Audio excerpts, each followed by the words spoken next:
Oddworld inhabitants have just dropped a brand Madoc spanking new trailer for Oddworld Soulstorm, and there's not a moment to lose. Let's get to it. Video is now loading, so sit down, shut up, and Oddworld, take my moolah. What is going on, everybody? My name is Insomniac, and welcome to another late night with an Insomniac review. This series is still a very new format for me, so please forgive me for the amateur nature of these videos. But with that all said and done, boy oh boy have I got some news for you. So the new PlayStation 5 was recently announced in a live stream and was shown off, and with it some amazing new games have also been announced, and amongst them Soulstorm got a new trailer with the brilliant creator himself, Lorne Lanning, leading the charge. Hi, I'm Lorne Lanning, and I'm here to share with you a game that I've been dying to make.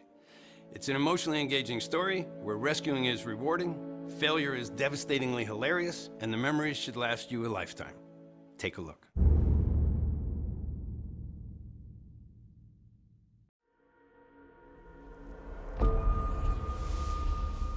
are no longer a slave, Abe.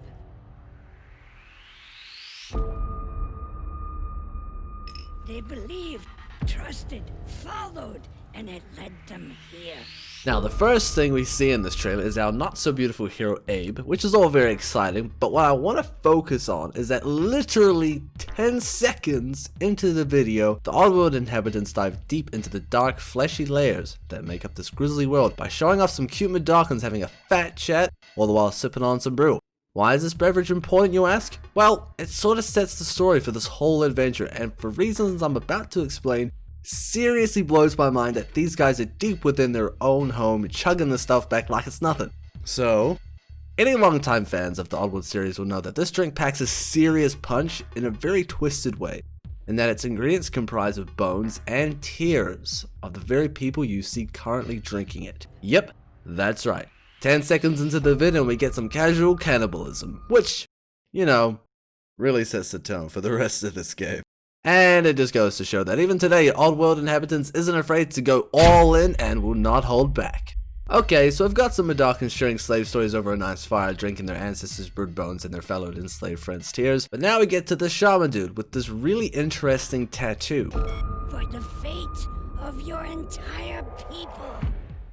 Which I want to draw attention to because I've never seen it in my life. It probably doesn't mean anything, but it could mean, and I'm just reading between the crease lines here, but it could be as simple for Sam, which is the mother of all Madocans, also enslaved. Though it does resemble a bee, so maybe some shamans draw similarities from these insects in terms of having a queen, are hive-minded individuals and are exceptional team workers when either forced or for the good of the colony. Probably nothing, it just really caught my eye. Speaking of catching my eye, the next scene with a dead Madocan slave worker. For the fate of your entire people is up to you. Really intense stuff, yeah. Especially as a helpless Abe appears over him, extending his hand in disbelief. Just, yeesh. I mean, look at that poor, sad face. I feel so bad for Abe. I just want to hug him. Anyway, now if we scratch below the surface, if you'll excuse the mining pun, we have a very familiar symbol at the bottom of the screen. A lot of probably would have overlooked. That, my friends, is a Necrom mining code badge, which unfortunately for our friend here means he probably died of exhaustion due to him slaving away at removing bones from the ancient burial site for Madocans for that one drink I mentioned earlier. Yeah, it's messed up. However, and I put my detective cap on for this one, you notice the blood there? And the sudden noise that Abe becomes severely aware of? I'll couple that with one of Lorne Lanning's brief discussions about there being a new creature that makes the Paramites and Scrabs look like play pals, and the footage at 110 that shows something twisting around off to the right, and you've got yourself something to look out for in the mines besides slugs and loose structures, ladies and gentlemen.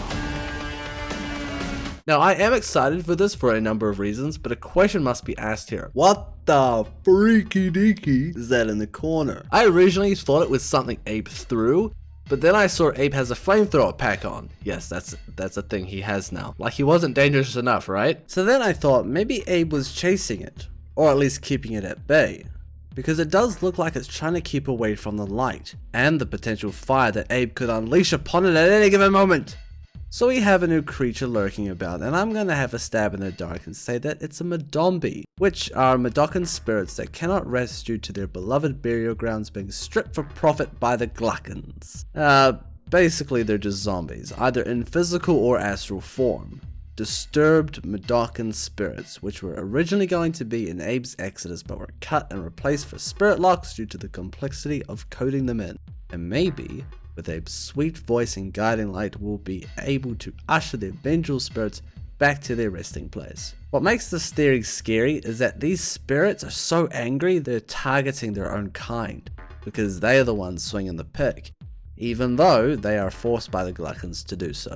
Either way, if that is a new dark creature that likes to hang around the burial grounds, then Abe is no longer the only thing hiding in the shadows, and I absolutely love the idea of this game being more of a thriller survival in some scenarios. This series was always a dark one, but now, if my theory is right, this just takes the scrap cake.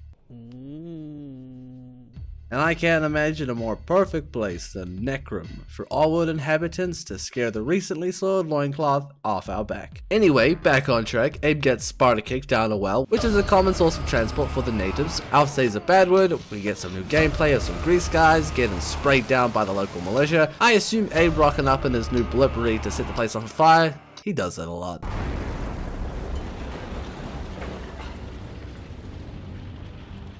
Though he could be leaving as indicated by the good Kwama points gained, meaning he managed to save some dudes before exiting in absolute style. And then we are graced by this beautiful scene of Abe in the desert.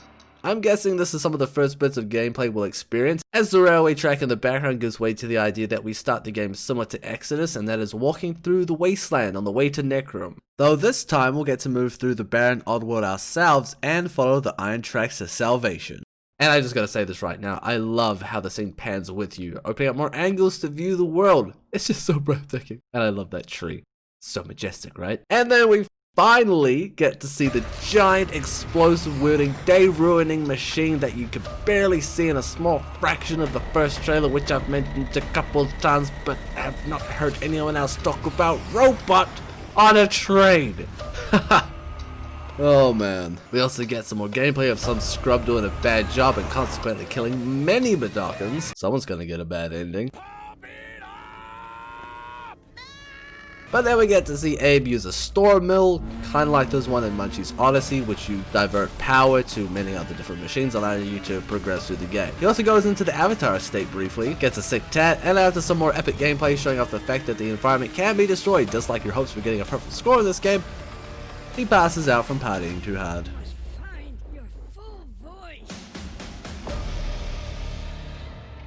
But man, oh man, Oddworld inhabitants saved the best part for last. This is something I've always wondered about. I always thought that maybe Abe kept them as a reminder of where he came from and what he's been through. But in the last seconds of this trailer, we see Abe cutting into the stitches that wants to find him a slave of the meat plant, Rupture Farms. This honestly gave me chills, and it's so good to see the Oddworld creators building on the depth of the scars they have woven into the stories for this world's poor inhabitants. Because this game is truly expanding on Exodus, making it what it was truly meant to be. Soulstorm is not only carving new stories and scars, but is opening up old ones too. Soulstorm is carving the way to an exciting yet grim future for Oddworld, and this trailer has been an edge of your seat thrill ride from start to finish, and I for one cannot wait to get my hands on the game when it arrives. This trailer teases this game to be extremely detailed in terms of art design, culture and world building, story breadth and emotion. All this rolled into one highly volatile, refreshing take of a classic has left me with nothing left to say but... And with that, I will leave you. I hope you all enjoyed this little rant, this little review, detective analysis thing. What'd you think? Did I miss something out? Did something go unnoticed? Do you agree with my theory? And most importantly, are you excited for the game and the PlayStation 5? Leave your answers and questions in the comments where we can further discuss. I hope you all get a good night's rest, and I look forward to hanging out with you again soon. Goodbye.